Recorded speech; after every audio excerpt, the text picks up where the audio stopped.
皆さん、南山日本語学校からようこそ。皆さん、南山日本語学校からようこそ。အားလုံးပဲမင်္ဂလာပါဒီနေ့စဉ်ဆက်ပြီးတော့ဒီများကျွန်တော်ပါကြတော့ AIDA ရဲ့ AIDA နီးဆိုတဲ့ grammar pattern လေးပေါ့နော်ပြောချင်တာ AIDA လည်းတူတူပဲ AIDA နီးလည်းတူတူပဲပေါ့နော်သူရဲ့မြန်မာလိုသုံးလုံးလေးကနေစဉ်အတော်တွင်သူ့ကိုဘယ်နေရာမှာသုံးလဲဆိုရင် A လုပ်နေစဉ် B ဖြစ်ရလဲဘာလို့လဲဆိုရင်လုပ်နေရပေါ့ဒါကကြတော့သူ့ရဲ့ grammar သုံးဖို့မြန်မာလိုကကြတော့နေစဉ်အတော်တွင်ကြိုက်အဲ့နေစဉ်အတော်တွင်လို့ပြန်ဘာသာပြန်ပြောရင်လုံနေစဉ်ဆိုတဲ့ဘာသာပြန်ကြိုက်တယ်လို့ဘာသာပြန်ပေါ့နော်ရှေ့က grammar pattern မှာရှင်းပြခဲ့တယ်လို့ပဲဒီ grammar pattern တခုကမြန်မာလိုအဓိပ္ပာယ်အဓိကမှုပဲနေဘယ်နေရာမှာအဓိကသုံးလဲဆိုတော့အဓိကပေါ့နော်ဘယ်နေရာမှာသုံးလဲဆိုရင်ဒီဖြစ်ရနှစ်ခုရှိမယ်အဖြစ်ရနှစ်ခုမှာဒီ A ဖြစ်ရလုံနေတဲ့ဆက်မှာလဲ B ဖြစ်ရကလည်းတောက်လျှောက်တူညီလုံနေတယ်ဆိုရင်ဒါပါသုံးလဲဆိုရင် AIDA မဟုတ်ရင် AIDA နီပေါ့ဆက်ရင် AIDA နဲ့ဘာလို့ AIDA နီရောက်တာလဲကွာခြားချက်ရှိတာပေါ့ဒီကွာခြားချက်ကဆောင်းမမှာမမေးဘူးပေါ့နော်ဒါကတိအောင်ပြောပြပေးထားပေါ့ဒါဆိုရင်အောက်မှာ AIDA နဲ့ AIDA နီရဲ့ကွာခြားချက်လေးလိုက်ကြည့်ကြရအောင်ပေါ့နော်အဲ့ဆိုတော့ AIDA နဲ့ AIDA နီကဘာကွာလဲဆိုရင်AIDA ကြတော့ဖြစ်ရနှစ်ခုစလုံးကတောက်လျှောက်ဖြစ်တဲ့အခြေအနေရှိပြီးတော့ AIDA နီကကြတော့အချိန်ကာလ A ပေါ့နော်သူရဲ့အဒီအစဆုံးဖြစ်နေတဲ့ကာလအကြမှာ B ဖြစ်ရကတစ်ချိန်လေးရုတ်တရက်ဖြစ်ပျက်တာတွေမှုန်ပြီးစီးသွားတဲ့ဖြစ်ရက်တွေကိုဖော်ပြရေးဆဲက AIDA နီတုံးတယ်ဒါဆိုရင်စဲပြန်ပြောပေးမယ်နော် AIDA ဒီဘယ်နေရာမှာတုံးလဲဆိုရင်သူဒီဖြစ်ရက်နှစ်ခုလုံးတောက်လျှောက်ဖြစ်တဲ့အခြေအနေဖြစ်ရက်နှစ်ခုလုံးဘလို့တောက်လျှောက်ဖြစ်တဲ့အခြေအနေလေနော်အောက်က example ကိုအရင်ကြည့်အောင်ဆရာတို့ပထမ example ကဒီမှာဆိုရင် A က O midde iru aida ရုပ်ရှင်ကြည့်နေတော့မှဇုတိုတောက်လျှောက်အမေကဖုတ်တေကမိုးကရွာနေတယ်ပြောချင်တာ A ဖြစ်ရကဘာဖြစ်ရလဲရုပ်ရှင်ကြည့်နေတယ်အဲ့ရုပ်ရှင်ကြည့်နေတဲ့တောက်လျှောက်လုံးမှာပဲ B ဖြစ်တဲ့မိုးကလည်းတောက်လျှောက်ရွာခဲ့တာအဲ့ဆိုရင်ဒီဖြစ်ရနှစ်ခုရုပ်ရှင်ကြည့်တာဟောမိုးရွာတာဟောတက်ပြိုင်တဲ့တစ်ချိန်နဲ့တောက်လျှောက်တူညီစွာဖြစ်တယ်ဒါဆိုတော့ဘာသုံးလဲဆိုရင် AIDA အဲ့လိုမဟုတ်ဘဲနဲ့ AIDA နီ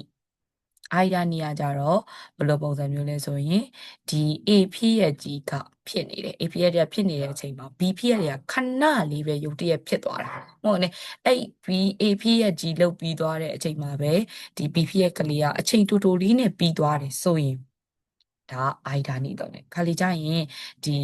AIDA နီကB ဖြစ်ရကမကောင်းတဲ့အခြေအနေတွေဆိုရင်လည်းAIDA စာ AIDA နီတော့တော့ပုံများတယ်ပေါ့နော်သူ့ရဲ့ example လေးကိုတူတူလိုက်ကြည့်အောင်သူရဲ့ example ကခုနရုပ်ရှင်ကြည့်တာနဲ့ပဲစဉ်းစားကြအောင်တို့映画を見ている間にရုပ်ရှင်ကြည့်နေတော့မှာပဲ電話がかかってきたဖုန်းဝင်လာတယ်ဒါဆိုရင်ရုပ်ရှင်ကတောက်လျှောက်ကြည့်နေရလေအဲ့ကြည့်နေပဲခဏတာအခိုက်တက်ဘာဖြစ်တာလဲဖုန်းဝင်လာတာလျက်တက်ပြက်ပဲတောက်လျှောက်ကြည့်ဖုန်းဝင်လာတာမဟုတ်တာရုပ်ရှင်ကတောက်လျှောက်ကြည့်နေတယ်အဲ့ကြည့်နေမှာဖုန်းရတယ်တောက်လျှောက်ကြည့်ဥမာရုပ်ရှင်တစ်နိုင်ကြည့်တယ်အဲ့တစ်နိုင်လို့ဖုန်းဝင်နေရမဟုတ်ဘူးလေရုပ်ရှင်တစ်နိုင်ကြည့်နေတဲ့ကာလနဲ့မှာပဲခဏတာလေးဖုန်းဝင်လာတာနောက်ပြီးစဉ်းစားကြည့်ရင်ရုပ်ရှင်လာကြည့်နေတော့ဖုန်းဝင်လာတယ်ဆိုတာအနောက်ရှာမဟုတ်ဘူးလားအဲ့တော့ B ဖြစ်ရဲ့ဒီကိုအတွက်ဘာဖြစ်တာလဲမကောင်းတဲ့ပုံစံမျိုးအဲ့ဒါဆိုရင်စစတို့က AIDA နဲ့ AIDA နီးရဲ့ကွာခြားချက်ဒီ AIDA ဒီတောက်လျှောက်ပြောချင်တာ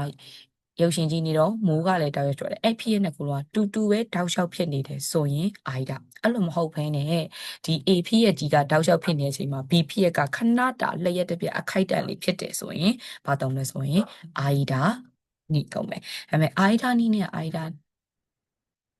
ကကွာခြားပုံကကြတော့လေခုနကအရင်ကြက်စရာမလိုဘူးတိထိုင်ရပြီဆောင်းပွဲမှာအဓိကမဟုတ်ဘူးဆောင်းပွဲမှာအဓိကဘာလဲဆိုရင်ဒီအပေါ်မှာရှင်းပြတဲ့ A လုံးနေစဉ် B လည်းလုံနေတယ်ပေါ့နော် A လုံးနေစဉ်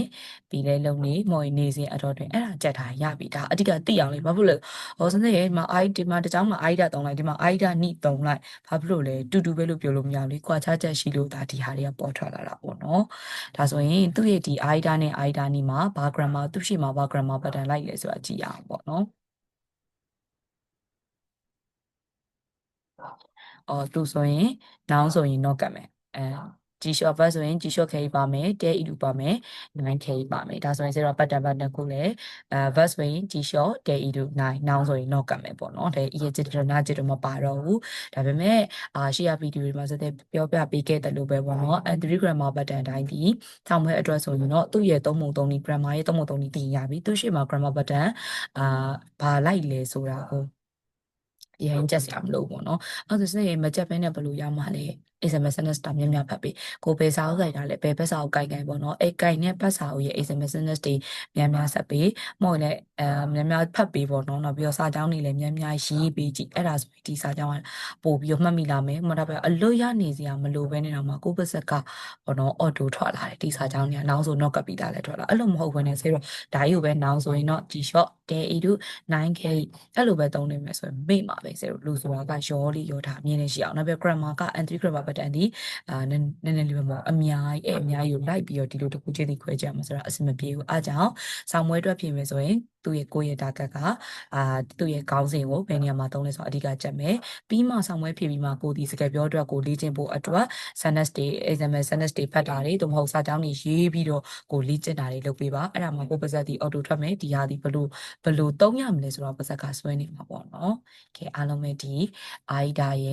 AIDA နီးရဲ့ grammar လေးကိုနားလည်မယ်ထင်ပါတယ်ရှင်ဒါဆိုရင်စစတို့နောက်ထပ်ဗီဒီယိုတွေမှာပြန်ပြီးတွေ့ကြအောင်အားလုံးပဲပျော်ရွှင်တဲ့နေ့ရက်လေးပါဆိုင်ကြပါစေလို့ဆုတောင်းပြီးတော့ဗီဒီယိုလေးအဆုံးတက်ပြစီရှင်